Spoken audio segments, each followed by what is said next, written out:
These days, a new fight has begun, or you can also call it a conflict, between Iran and Pakistan. You must be hearing about Iran's drone attack on Balochistan and then Pakistan striking back in retaliation. I will make a separate in-depth video on why Iran attacked Pakistan. But in this video, I want to point out something very precise.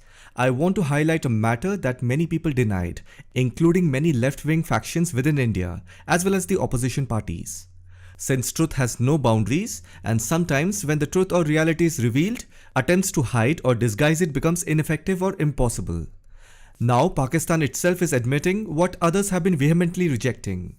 After Iran's drone attack, the Pakistani government, or you could say the Pakistani army, wanted to hush up the matter as quickly as possible. So what they did was, Pakistani government made the Pakistani media spread a narrative that Pakistan's army chief, General Asim Munir, wanted Iran to apologize for its missile attacks. There was an attempt to establish a narrative where Pakistan's army chief was hailed as brave and great for making Iran submit and forcing them to apologize.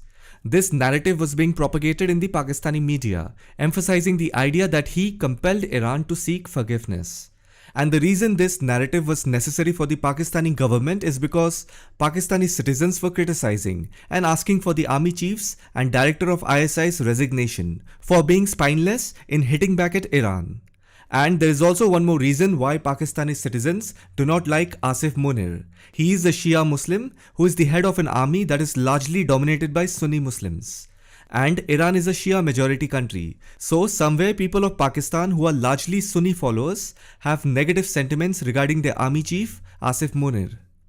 As we all know, Pakistan is practically run by the army, so being a Shia chief, Asif Munir could have met his Iranian counterpart and peacefully settled this matter, and who knows, Iran might have agreed to that. But before any of this could happen, India's statement came on the whole matter. And what did India do?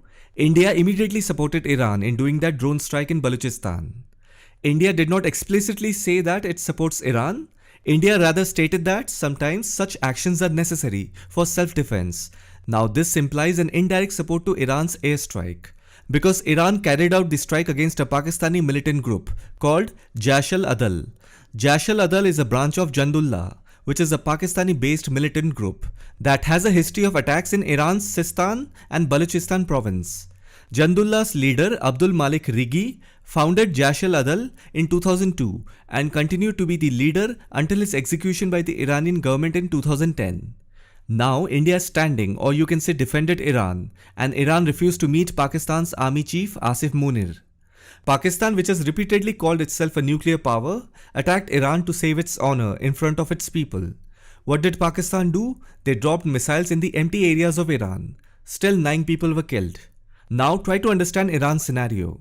Israel is fighting the Palestinian group Hamas in Gaza, as well as exchanging fire with Iran-backed Hezbollah in Lebanon. Then Iran's proxy forces are targeting US forces in Iraq and Syria. The US and UK forces are attacking the Iran-backed Houthi rebels in Yemen. And now since Thursday, that is January 18th, Pakistan has launched a land attack on Iran from southeast. Pakistan is saying we are killing Iranian militant groups, and Iran is saying we are also killing Pakistani militant groups. But India straight away supported Iran.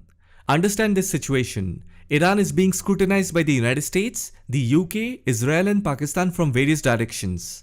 In response, India has certainly expressed support for Iran through a highly diplomatic statement. You can see that India also knows how to play the game. India's foreign policy has become robust, skillfully navigating its way like a river, finding a path between many rocks. Now in this whole controversy, former Foreign Minister of Pakistan Bilawal Bhutto gave a statement to Pakistan's Dawn newspaper, where he said, "A trend has begun and we want to condemn it as well, that there is a practice in our region to carry out an international activity to lift domestic pressure and appease our people." In this statement where the line, "a practice in our region" is used, to understand the context of this line, you need to read the sentence where Bhutto said, "address current concerns between the neighbors." Now, who are the neighbors of Pakistan? Let's look at the map. Iran, Afghanistan, Arabian Sea and India. So Bilawal Bhutto is not wrong. 4 countries have entered and attacked Pakistan. In the year 2011, America's Navy SEAL commandos entered Abbottabad, Pakistan through the Arabian Sea and conducted an air operation. Osama bin Laden was killed in this operation. After this, to avenge the Uri terrorist attack in 2016, India entered POK and conducted a surgical strike in Pulwama in 2019. To avenge the attack, India again entered Balakot and carried out an airstrike. Then came Afghanistan's turn. The Taliban government of Afghanistan enters Pakistan almost every week and kills the Pakistani army and police. And now the latest attack has been done by Iran. If you see, America is not a neighbor of Pakistan, and the Taliban is a product of Pakistan itself.